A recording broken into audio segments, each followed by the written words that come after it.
Hello again, नए video के साथ हाजिर हूँ। आज फ्राइडे मई 29। ताज़ा तरीन खबरें, बिल्कुल ताज़ा तरीन ऐसी खबरें जो अभी तक आपने किसी देसी चैनल पे नहीं सुनी होंगी। यानी मैं आपको ये बताऊंगा कि 20 मिनट पहले, जी हाँ, ट्रंप साहब ने साइन करने से इनकार कर दिया है। यानी सुबह से बात बताई जा रही थी कि ईरान का 60 डेज़ का सीज़ फायर अमेरिका के साथ हो गया है और जो स्ट्रेट है हार्मुज वो खोल दी गई है और उसमें से 24 वेसल्स पास भी हो गए और अमेरिकन जो ब्लॉकहेड है वो भी लूजन अप हो रहा है और 30 डेज़ में ईरान जो है वो सी माइनिंग भी ख़त्म कर देगा। ईरान बकौल ईरान के हमने टारगेट किया हुआ है वो किधर है, लेकिन वो जब होगा जब एग्रीमेंट साइन होगा। और अभी जेडी वेंस को मैं सुन रहा था, वाइस प्रेसिडेंट को, वो ये कह रहे हैं कि ट्रंप ने अभी तक साइन नहीं किया है लेकिन उम्मीद है कि जल्द साइन हो जाएगा। अब ट्रंप ने क्यों साइन नहीं किया, हम इस पर बात करेंगे ज़रा डिटेल से। गिलगित पाकिस्तान में 7 जून को इलेक्शन हो रहा है और मिलिट्री इस्टेब्लिशमेंट की पूरी कोशिशों के बावजूद जुनैद अकबर साहब ने वहाँ जाके हंगामा किया, यानी हिला जुला दिया और पीटीआई के चांसेस हो गए इलेक्शन जीतने के। लेकिन अभी कोई आधा घंटा पहले जुनैद अकबर साहब को पुलिस ने गिरफ्तार कर लिया। उनसे कह रहे हैं आपका एनओसी नहीं है, आप वापस जाइए। इस पर हम थोड़ी सी बात करेंगे अबाउट नॉनसेंस। दूसरी जानिब अगर हम देखें तो ओंटारियो में लिबरल पार्टी को लीडर की ज़रूरत है। बॉनी क्रॉम्बी ने जब से रिज़ाइन किया है, लिबरल पार्टी को कोई लीडर नहीं मिला। लिबरल पार्टी अच्छा सा कोई स्ट्रॉन्ग लीडर ढूंढ रही है और बहुत से लोग किस्मत आजमाई करें, जिसमें अब ताज़ा तरीन अगर आपको याद हो तो बेंस थे, नवदेव बेंस, वो फेडरल मिनिस्टर थे टेक्नोलॉजी के गालिबन। उन्होंने बाद में रिज़ाइन कर दिया था पर्सनल रीजंस के लिए। वो कूद पड़े मैदान में कि वो लिबरल लीडर बनेंगे। दूसरी जानिब जो म्यूनिसिपल इलेक्शन है उसकी गहमा गहमी है, उस पर हम थोड़ी सी बात करेंगे। मैंने अभी इंडियन चैनल सुना, उस पर उन्होंने बताया कि ईरान की लेजिस्लेटिव असम्बली ने टेंटेटिवली बात डिस्कस की है और अप्रूवल होने वाली है कि 50 मिलियन यूरो दिए जाएंगे किसी भी शख्स को जो नेतन्याहू और ट्रंप साहब की ख़त्म होने की इत्तला देगा। मैं ज़्यादा स्ट्रॉन्ग वर्ड यूज़ नहीं करता हूँ। तो ये अभी मैंने सुनी खबर, सुनी सुनाई बात कर रहा हूँ। अभी तक अप्रूवल इसकी नहीं आई कि उनको बड़ा गुस्सा है ईरानियन को कि उनके मजहबी पेशवा खामनाई को ट्रंप साहब ने ख़त्म किया, तो अब वो बदला लेने के लिए ये बातचीत हो रही है। इन सब चीज़ों पे डिटेल से बातचीत करेंगे। तो चलिए सबसे पहले हम शुरू करते हैं कि जनाब ये जो स्ट्रेट हार्मुज है ये ओमान और ईरान शेयर करते हैं, लेकिन आपने देखा होगा कि जब से कॉन्फ्लिक्ट हुआ है, यानी ईरान की और अमेरिका की वॉर हुई है, ओमान कुछ नहीं कह रहा। और अभी दोबारा ये बात कांग्रेस में की गई थी अमेरिका में ओमान के बारे में, तो ओमान ने खामोशी इख्तियार की, वो इस पर कोई बातचीत नहीं कर रहा है। रह गया ईरान, तो ईरान के बारे में सुबह से बल्कि कल से बताया जा रहा था कि 60 डेज़ का सीज़ फायर हो गया है ईरान और यूएस का। हार्मुज स्ट्रेट खोल दी जाएगी और अमेरिकन ब्लॉकेड ख़त्म कर दिया जाएगा और ईरान को 30 डेज़ दिए जाएंगे कि वो जो लैंड माइंस है, सी माइंस है, उनको ख़त्म करे। और ईरान ने कहा था हम कर देंगे, इसलिए कि हमारे पास टारगेट है। ईरान शुरू से ही कह रहा है कि जो हमारी तबाही अमेरिका ने की है, हमको उसका कॉम्पनसेशन चाहिए, हमें पैसे चाहिए उसके, ताकि हम रिकन्स्ट्रक्शन कर सकें। तो अमेरिका ने मुबैना तौर पर बताया जा रहा है कि इंतज़ाम किया था और किया है कि ईरान को वो पैसे दिए जाएंगे। वो किससे लेंगे, ज़ाहिर यूएई से या किसी से लेंगे, लेकर ही वो पे करेंगे।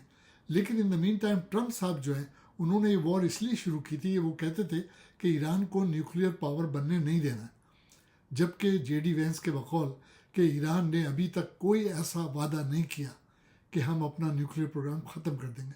और ट्रंप साहब बार बार ये कह चुके हैं कि जब तक ईरान ये नहीं कहता कि हम अपना न्यूक्लियर प्रोग्राम ख़त्म करेंगे, उनके साथ हमारी सीज़ फायर नहीं हो सकती।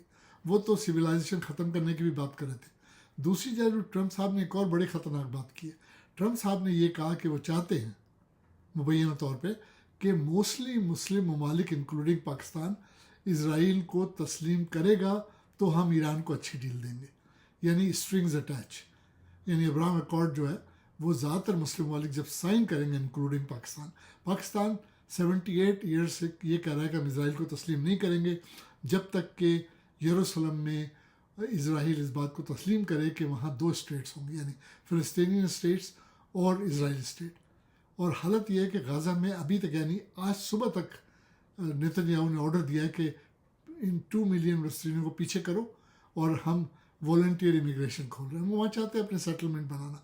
तो बेचारे गज़ा के लोगों को और फ़लस्तीनियों के साथ तो कोई इंसाफ नहीं हो रहा। उनकी स्टेट के लिए पाकिस्तान ने हमेशा ये कहा था कि हमारा ये नज़रिया, हम इस पर कायम रहेंगे। इसहाक डार ने बार बार ये रिपीट की थी बात।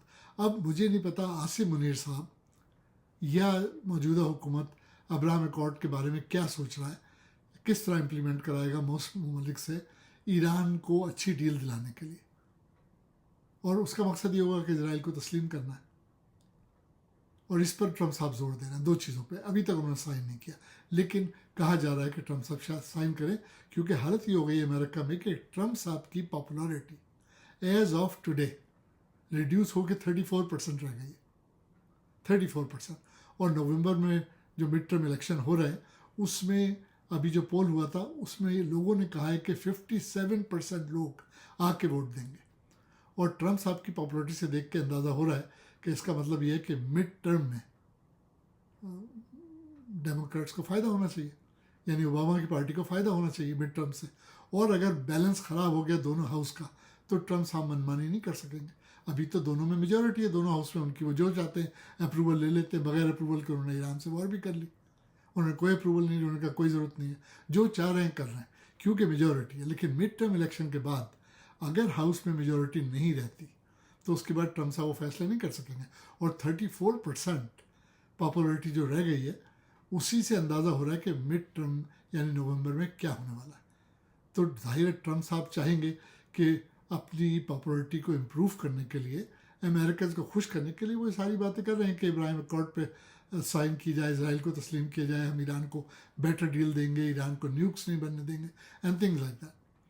अगर ओंटारियो की हम क्विकली बात करें तो ओंटारियो में जो सबसे बड़ी न्यूज़ है आजकल वो ये है कि लिबरल पार्टी ओंटारियो को कोई लीडर चाहिए ताकि वो डग फोर्ड को हरा सके। देखिए, ये जो पार्टियाँ होती हैं ना, प्रोविंशियल या federal, leader plays a big role. मैंने पहले भी ये बात कही थी कि अगर कार्नी साहब लीडर नहीं बनते लिबरल पार्टी के लिए तो 100% लिबरल पार्टी की हुकूमत नहीं होती। बेशक सिंपल मेजॉरिटी होती या माइनॉरिटी गवर्नमेंट होती, लेकिन कंजर्वेटिव की होती। पियर पोलियर डेफिनेटली प्राइम मिनिस्टर बन जाते अगर कार्नी साहब लीडर नहीं बनते, क्योंकि जस्टिन ट्रूडो साहब जो थे उनकी पॉपुलैरिटी ख़राब हो रही थी, लोगों का एतमाद ख़राब हो रहा था। लेकिन लकीली लिबरल को अच्छा लीडर मिल गया। एक ज़माना ये था कि लिबरल को लीडर नहीं मिलते थे, 2-3 लीडर ट्राई की, जब कोई नहीं मिला तो फिर ट्रूडो साहब को आगे लाए जो बिल्कुल ग्रीन थे। हार्पर साहब ने 2 टर्म जीती, 8 साल हुकूमत की। मरोनी साहब उससे 2 टर्म जीते थे उससे पहले। तो वही हालत अब लिबरल पार्टी ओंटारियो के कि जिसकी ऑफिशियल ऑपोजिशन में भी नहीं है, यानी एनडीपी ऑफिशियल ऑपोजिशन है और लिबरल पार्टी का पार्टी स्टेटस तो है क्योंकि उनके पास 14 सीटें, लेकिन कोई उसकी अहमियत नहीं है। जब बानी क्रम्बी मिसिसागा ईस्ट से अपनी सीट हार गई थी तो उनके पास लेजिस्लेचर में सीट नहीं थी, तो जाहिर है वो कुछ कर नहीं सकती थी, उन्होंने रिज़ाइन कर दिया, जो अक्लमंदी की। अब सस्पेक्ट ये किया जा रहा था कि वो मिसिसागा से मेयर का इलेक्शन लड़ेंगी। अभी तक कोई ऐसी खबर नहीं आई कि उन्होंने रजिस्ट्रेशन कराया हो, क्योंकि अभी अगस्त तक टाइम है। अभी तो छोटे छोटे पहलवान मैदानों में आ रहे हैं ना ये म्यूनिसिपल इलेक्शन में, अभी जो बड़े बड़े पहलवान हैं वो आएंगे। कैरोलिन पैरिश ने करा दिया अपना रजिस्ट्रेशन, वो डेफिनेटली बहुत कीन है जीतने के लिए। और मैं उन्हें, जैसे मैं हमेशा कहता हूँ कि मैं कैरोलिन पैरिश को सपोर्ट कर रहा हूँ, मैं हर एक से कहता हूँ कि सपोर्ट करें। I think she will make a good mayor, क्योंकि बॉनी क्रॉम्बी के लिए तो ऑलरेडी जब डग फोर्ड साहब कह चुके हैं कि वो आर्मी लेकर आ जाएंगे, तो उनके तो कोई चांसेस नहीं जीतने के लिए। अब ये है कि कैरोलिन का भी मुकाबला सख्त होगा और ये नहीं पता कि कोई और कैंडिडेट जो स्ट्रॉन्ग कैंडिडेट हो, जिसको हम स्टार कैंडिडेट कहते हैं, मैदान में आएगा कि नहीं। इसी तरीके से मिल्टन में आपने देखा क्या हालत हो रही है। अगर आप लोकली यहाँ रहते हैं और आप मुझे सुन रहे हैं तो मिल्टन में आधा दर्जन पाकिस्तानी खड़े हो गए मेयर के लिए। उनमें से ज़्यादातर ऐसे हैं कि जिनको अंदाज़ा ही नहीं है कि मेयर का जॉब क्या होता है। आई बेट यू कि उन्होंने कभी कोई कमेटी सर्व नहीं की, उनको सिटी हॉल का कुछ नहीं पता, उनको कुछ क्लू नहीं है कि मेयर बन के उनको क्या करना है क्या नहीं करना। लेकिन चलिए, शौकिया फनकार है, अपना शौक पूरा कर ले। पाकिस्तान में अगर हम जाएँ तो गिलगित में 7 जून को इलेक्शन है। अब जुनैद अकबर जो नज़रियाती लीडर हैं PTI के और इमरान खान से बहुत करीब है, वो पहुँच गए गिलगित में। उन्होंने वहाँ जाने के बाद काफ़ी मोमेंटम हाई कर दिया है और गिलगित के लोग सड़कों पर निकल आए। और उम्मीद यही है कि 7 जून को PTI की कामयाबी होगी, लेकिन आसिम मुनीर साहब के होते हुए और जो हुकूमत है उनकी टट्टू हुकूमत जो है उसके होते हुए कुछ नहीं कहा जा सकता क्या होगा क्या नहीं होगा। दूसरी खबर यह है कि मरीम नवाज इमरजेंसी में अस्पताल पहुंच गई हैं। सुना है कि उनको कोई प्रॉब्लम है, अभी डिटेल नहीं आई कि उसकी क्या प्रॉब्लम है। और ख़ास खबर ये जिस पर मैं ज़्यादा बात नहीं कर सका कि तालिबान मॉस्को पहुंच गए और रशिया ने उनसे मिलिट्री एग्रीमेंट साइन कर लिया है। 79 में यही रशिया था जिसने इन्वेड किया था अफगानिस्तान को और 2021 में तालिबान वापस आ गए थे। तो अब रशिया तालिबान के साथ मिलिट्री एग्रीमेंट कर रहा है, इसका मतलब है उनके साथ वर्कआउट करता है, which is a big progress in that province. And और ये वक्त है पाकिस्तान को सोचने का कि अफ़गानिस्तान के साथ कैसे ताल्लुकात रखने चाहिए। अब तक के लिए इतना ही, अगले वीक फिर मुलाकात होगी नए वीडियो के साथ। जब तक के लिए फ़ी अमान अल्लाह।